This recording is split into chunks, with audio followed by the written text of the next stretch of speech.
Hello, আসসালামু আলাইকুম। সবাই কেমন আছেন? আশা করছি সবাই ভালো আছেন। আলহামদুলিল্লাহ, আমরাও আল্লাহর রহমতে ভালো আছি। একটি নতুন ব্লগ নিয়ে চলে আসলাম আপনাদের সামনে। তো বাচ্চাদেরকে আমি নিয়ে গিয়েছিলাম ওয়াফেল খাওয়াতে। তো সেখানে তারা তাদের পছন্দের ওয়াফেল অর্ডার করে দিল। সবসময় ওদের বাবার সাথে আমরা যাই আর কি, বাট আজকে ওদের বাবা ছিল না বাসায়। তো আমি একাই ওদেরকে নিয়ে গিয়েছিলাম ওদেরকে ছোট্ট একটা ট্রিট দিতে। তো ওরা অপেক্ষা করছে ওয়াফেলের জন্য, তখন চলে আসলো ওয়াফেল। ওরা নিয়েছিল ব্লুবেরি আইসক্রিম থাকবে সেখানে, আর আমি একটা চকলেট নিয়েছিলাম। তো ওয়াফেল খেতে কিন্তু অনেক মজা লাগে আমাদের কাছে। আমরা তাই মাঝে মাঝে খেতে যাই, যদিও দামটা একটু বেশি মনে হয়, তারপরেও অনেক মজা লাগে দেখেই মাঝে মাঝে এটা আমরা খেয়ে থাকি। তো বাচ্চারা ভীষণ খুশি হয়েছে ওরা ওদের পছন্দের ওয়াফেলটি পেয়ে। একটা খেয়ে তো ওদের মন ভরেই না, আরও খেতে চায়। তো আসলে এর চেয়ে বেশি আর সম্ভব না। বলেছি যে এক এক দিন এক এক ফ্লেভারই তোমরা ট্রাই করতে পারবে, একসাথে বেশি খাওয়া ঠিক হবে না। তো দেখতে পাচ্ছেন মাশাল্লাহ আমার বাচ্চাগুলো খুবই এনজয় করে খাচ্ছে। সবাই মাশাল্লাহ বলবেন। তো এরপরে ওদের যে পছন্দের খাবার সেটা হলো বার্গার, সেটাও নিয়ে দিয়েছি। দুজনকে দুটো মিনি বার্গার নিয়ে দিয়েছিলাম। আসলে ধানমন্ডি হাতিগেটের সামনে এই দোকানগুলো, তো ওখানে খুবই রিজনেবল প্রাইসের মধ্যে এই খাবারগুলো পাওয়া যায়। তো মাঝে মাঝেই আমরা সেখানে যেয়ে থাকি। তো ঈদের পরে ওদেরকে ঘুরতে নিয়ে যাওয়ার জন্য আমরা সবসময়ই মানে কোথাও না কোথাও ওদেরকে একটা ট্রিট দিই, নিয়ে যাই। বাট এবার যেহেতু মারিয়ামের বাবা ছিল না, তাই আমি একাই নিয়ে গিয়েছিলাম। তারপর তো ওদের কোল্ড কফি খাওয়ার পালা, আর খুবই মজা করে খাচ্ছে। এই যে মারিয়াম অনেক দুষ্টুমি সে করে, এই যে দেখেন একদম আমাকে তো ভিডিও করতেই দিবে না, মোবাইলটা হাত থেকে নিয়ে নিতে চায়, এই অবস্থা। এটা আরেক দিন মারিয়ামকে নিয়ে আজকে হলো যাব, সালমান আর মারিয়ামকে নিয়ে ওদের বাবার সাথেই যাব। তো সে হলো সিঁড়ি দেখলেই নেমে যেতে চায়, সিঁড়ি বেয়ে উঠতে চায়, খুবই পছন্দ করে। পড়ে যাবে এই ভয় তার ভিতরে একদম নেই। তো তাকে আমি ধরে নিয়ে আসতে চাচ্ছিলাম, সে আবারও যেতে চায়। তো ছোট্ট মামুনিটার জন্য সবাই দোয়া করবেন। এবার ভাই বোন মিলে খেলাধুলা হচ্ছে। তা আজকে যাব একটা রেস্টুরেন্টে। তো আমি রেস্টুরেন্টে আসলে বিক্রি করে ওনারা থাই খাবার। তো আমি আসলে অনেক দিন ধরে একটু ব্যতিক্রম ধর্মী কিছু খাওয়ার জন্য অপেক্ষা করছিলাম। তো ওদেরকে তাই নিয়ে চলে গেলাম এক্সপেরিমেন্ট করতে যে ওখানকার খাবার কেমন।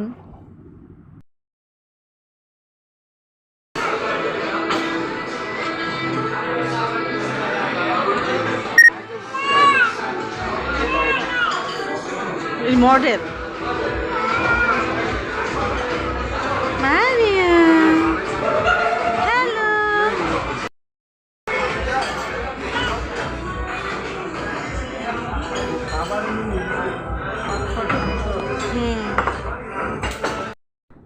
আসলে আমরা গিয়েছিলাম মূলত গিনজা রেস্টুরেন্টে। এটার আমি একটা রিভিউ দেখেছিলাম ইউটিউবে, তারপরে আসলে ঠিকানা বের করে চলে যাওয়া। এটা ধানমন্ডিতে। তো আমাদের কাছে তো প্রথমে বেশ মনে হচ্ছিল ওখানে অনেক ক্রাউড, নিশ্চয়ই খুব ভালো হবে। বাট আসলে তা না, ওখানে একটা বার্থডে পার্টি ছিল একজনের, খুবই পরিচিত মুখ ফেসবুকে, তানজিল জনি, ওনার বার্থডে ছিল।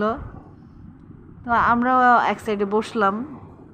তাই বার্থডে পার্টি থাকার কারণে ওখানে অনেক মিউজিক ছিল এবং অনেক ক্রাউড ছিল। তো এই তো সালমানকে পিনাট মিল্কশেকটা নিয়ে দিয়েছিলাম। আসলে এটা মিল্কশেক না, স্মুদি, পিনাট স্মুদি। এভাবে উপরে ক্রিম দিয়ে ডেকোরেশন করা ছিল। তো এই এটা খেয়ে বাচ্চারা বেশ মজা পেয়েছে। আর আমরা হলো এই যে ফ্রাইড রাইস আর চিকেন নানবান আর এই ক্রিসপি চিকেনটা নিয়েছিলাম, ক্র্যাক চিকেন বলে এটাকে। আর এই যে সি ফুড ফ্রাইড রাইস, যেটা খেতে আমি অনেক দিন ধরে অপেক্ষা করছিলাম, এটাই আসলে মূলত খাওয়ার জন্য আমি ওখানে গিয়েছিলাম। তো এই যে আমাদের চেয়ারম্যান সাহেবা, উনি মইয়ের উপর উঠে বসে আছে। ওর বাবা যখন এসি পরিষ্কার করার জন্য এটাকে এনেছিল বেডরুমে, তখন উনি এখানে উঠে বসে আছে, বাবা মেয়ে দুষ্টুমি চলছে। তো তারপর সে এইরকম করে একা একা আবার পানিও খায়। আর খুব সুন্দর একটা বৃষ্টি ভেজা দিন, খুব সুন্দর লাগছিল আকাশটা। আমাদের বাসা থেকে এই ভিউটা সবসময় দেখা যায়, খুব সুন্দর লাগছিল। আর এই যে মারিয়াম মাথায় আবার ফুলও গুজেছে সে। আজকে একটা রেসিপি আপনাদের সাথে শেয়ার করব, যেটা হলো গরুর ভুঁড়ি। এই ভুঁড়ি পরিষ্কার করতে যেয়ে তো আমার অবস্থা পুরোই নাজেহাল। অনেক কষ্টে আসলে আমাদের কুরবানির এই ভুঁড়িগুলো আমি পরিষ্কার করেছিলাম। পরিষ্কার করতে এত কষ্ট হয়েছে যে আসলে আর খেতে ইচ্ছে করছিল না, এই অবস্থা আর কি। একটা জিনিস এত কষ্ট হয় পরিষ্কার করতে। আসলে আমার ভুঁড়ি পরিষ্কার করতে অতটা কষ্ট হয়নি, কিন্তু ওই যে ভুঁড়ির যে একটা অংশ থাকে, সাত পরত বলি আমরা, ওটাকে পরিষ্কার করতে যেয়ে আমার একটু ভীষণ কষ্ট হয়ে গিয়েছিল। তো যাই হোক, ধুয়ে পরিষ্কার করে নিয়েছি নিজের মনের মতো করে। তারপর এই তো মাংস যেভাবে রান্না করি এভাবেই বসিয়ে দিচ্ছি। তো একটু বড় হাঁড়ি নিয়েছি আমি, আসলে একদিনই সবগুলো ভুঁড়ি রান্না করে বক্স বাটি ভরে ডিপ ফ্রিজে রেখে দিব, যখন যতটুকু প্রয়োজন হবে বের করে করে খাওয়া যাবে, এই আর কি।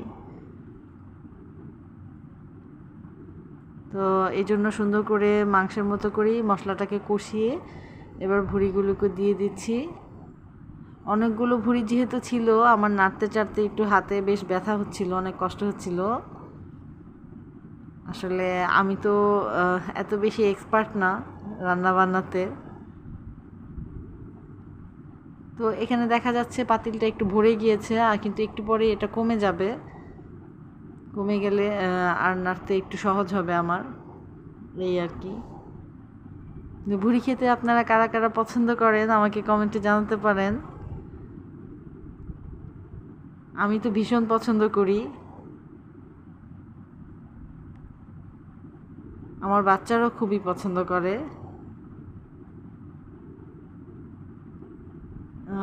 ব্যস্ততার কারণে নিয়মিত ভিডিও নিয়ে আপনাদের সামনে আসা হয় না, তবে আমার সংসারে এরকম যেই রেসিপিগুলো আমি এখন বর্তমান রান্না করি আর কি, যেগুলো আপনাদের সাথে ইতিমধ্যে আমার শেয়ার করা হয়নি, এমন কিছু হলে আমি আপনাদের জন্য ভিডিওগুলো বানাই। আসলে লবণ দিতে ভুলে গিয়েছিলাম, লবণটা এর মধ্যে দিয়ে নিলাম। আসলে লবণ না দিলে না তরকারির কালারটাই জানি কেমন আসে, লবণ দেওয়ার পরেই আসলে ঠিক হয়। তো তখনই আমার মনে একটা খটকা লাগতে থাকে, কেন কালারটা এমন। তখন টেস্ট করে দেখি যে আসলে হ্যাঁ, আমি লবণ দিইনি প্রথমে। সমস্যা নেই। বুড়িগুলোকে পরিষ্কার করে সেদ্ধ করে আবার কেটে নেওয়ার পর ভালোভাবে ধুয়ে এখন আবার মশলা দিয়ে কষাই তারপর আবার ঝোল দিব। ঝোল দেওয়ার পরে যখন ভালোভাবে সফট হয়ে যাবে, একদম সিদ্ধ হয়ে, তখন আমি একদম ভুনা ভুনা করে এটাকে আজকে নামিয়ে রাখছি।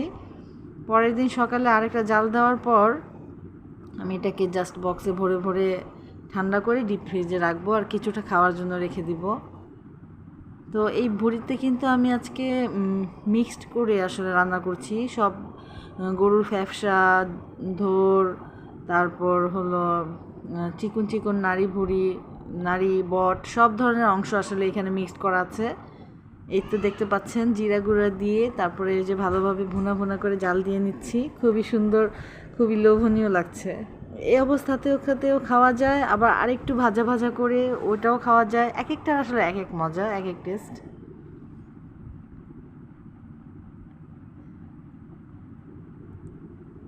তো ভালো লাগলে আমার চ্যানেলটিকে সাবস্ক্রাইব করে আমার পাশেই থাকবেন, এবং যারা আমার ফেসবুক থেকে আমার এই ভিডিওটি দেখছেন, প্লিজ আমার ফেসবুক পেজটিকে একটু ফলো করে রাখবেন।